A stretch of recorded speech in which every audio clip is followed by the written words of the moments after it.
La semaine dernière, vous avez pu admirer des œuvres abstraites, mais pas de nouvelles galeries en vue ni d'artistes en devenir. Il s'agissait d'un poisson d'avril. Les cheminots ont annoncé une grève nationale jusqu'à fin juin. Ils protestent contre la possible suppression du statut des cheminots pour les futurs employés. Pendant les 3 mois de grève, le trafic sera perturbé sur notre ligne. 36 dates sont annoncées. SNCF recommande de reporter vos déplacements. Vérifiez chaque jour à partir de 17h les trains du lendemain sur l'app SNCF et nos autres canaux d'information. Le calendrier complet est disponible sur Internet et sur l'application SNCF. Autre salon de ce week-end, l'exposition de modèles réduits à l'espace cuirassier de Reichshofen. Les bateaux tenaient une place importante avec 9 exposants.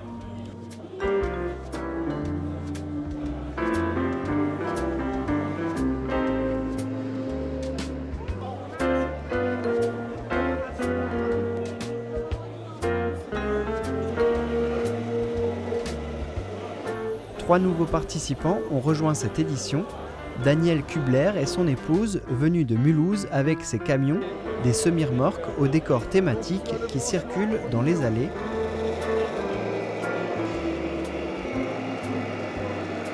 Alain Dinka et ses maquettes de bâtiments, dont l'exposition principale se tient à la maison d'archéologie. Et enfin, le fameux échangeur rotationnel de Serge Châtre, qui donne un aperçu unique et épatant de l'ouvrage écossais.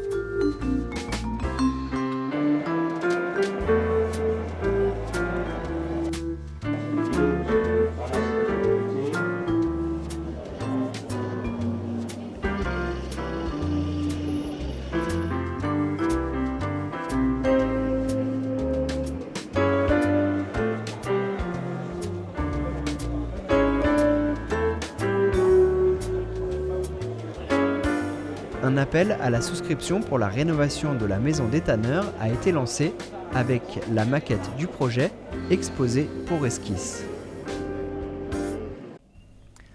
Rouler sur route ou en VTT, l'essentiel est de rouler cool. Roule cool, c'est le nom de l'atelier de réparation que Michel Barthes a créé il y a 1 an.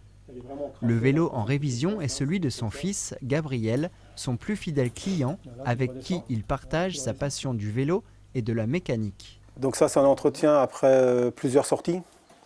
Donc le vélo est encrassé. Des sorties en forêt, donc il y a pas mal de sable. C'est ce qui est l'ennemi d'un vélo, c'est le sable. Il se faufile partout, donc il faut le nettoyer. Et après le regresser, reprendre certains réglages peut-être.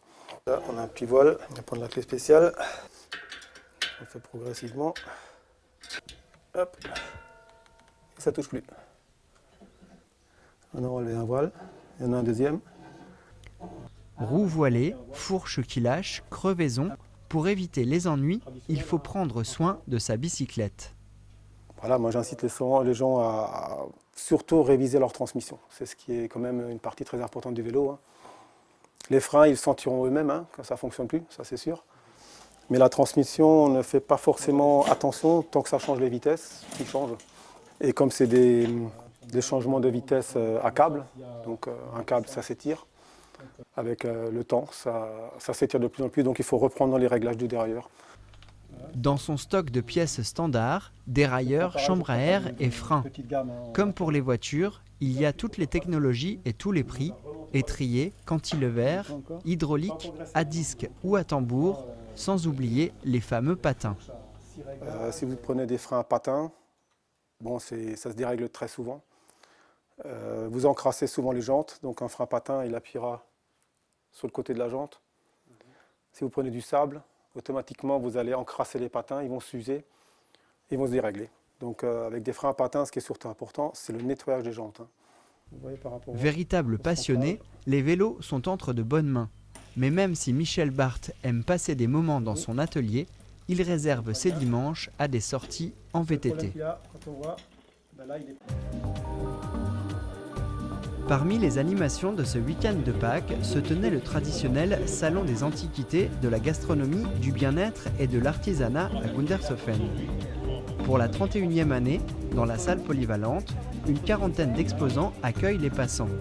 Ils proposent boissons, fromage, saucisse ou soupe aux herbes. Et toujours à votre disposition la fameuse soupe aux orties et à la douce, si vous voulez. Monsieur, je vois que vous avez envie de goûter. Allez, venez. Des produits de bien-être avec de la cosmétique bio et des breuvages naturels. 3 antiquaires exposaient bibelots, vaisselle et autres services aubernais. Les professionnels ont eu l'occasion de se faire connaître auprès du public et c'était bien là l'objet principal de ce salon organisé par l'association culturelle de Gundershofen.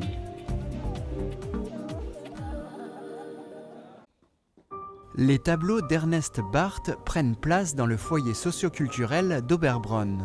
Le temps d'un week-end, l'artiste du village change de cadre et des cadres, il en a beaucoup. J'avais exposé ici la première fois en 1986 à Pâques. Alors je me suis dit, tiens, on va de nouveau essayer un peu, on va changer de décor. Le lieu est différent, ça permet quand même de sortir du cadre normal et de présenter un peu ces tableaux d'une manière différente. On a un grand mur ici, composé d'œuvres récentes et qui sont inspirées nature, mais qui sont beaucoup plus abstraites. Ces toiles côtoient les autres créations. Des techniques, des styles, des sujets pour tous les goûts. Cela va des paysages bien connus des Vosges du Nord, en acrylique, pastel ou aquarelle, à des compositions florales ou des nus. La technique engendre un style différent. Parce que je travaille par exemple l'acrylique d'une manière différente de l'aquarelle. L'aquarelle, j'ai tendance à la travailler d'une manière un peu, disons, traditionnelle. Ernest Barth propose même des mixtes, c'est-à-dire des œuvres mélangeant aquarelle et acrylique. Les prochaines portes ouvertes de son atelier oberbronnois auront lieu, comme chaque année, en novembre.